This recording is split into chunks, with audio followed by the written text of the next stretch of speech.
So one of the suspended members of parliament is Shiv Sena's Priyanka Chaturvedi. I spoke to her just a short while ago. Here's what she has to say about why she's going to appeal to the chairperson, and she's called this suspension undemocratic and unethical.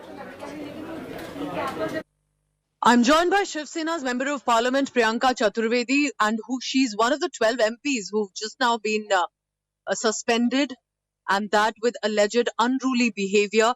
Priyanka now joins me. Priyanka, my first question is, you're among those 12 MPs who have been now suspended over unruly, violent behavior, misconduct, intentional attacks on security personnel. I can only laugh at these charges made at me. That is all I can say. And I can also say that this government has been acting in an arbitrary fashion, going against the rules and norms of the parliament, rules and norms set as a procedure of parliament. And what they have gone and done is also unethical, undemocratic, and it tries to silence the voice of the opposition in this unruly, unbecoming fashion.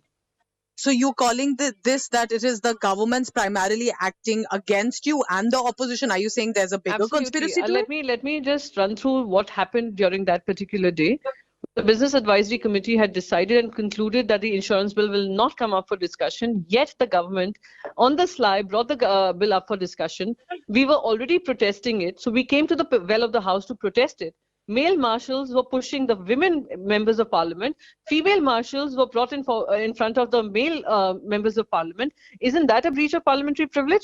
I would also want to understand from this government and the Parliamentary Affairs Minister and the Honourable Chairman, and I'm sure he will understand, that why was our version not heard? If you have individually called out names of people you've suspended, how come our version does not exist?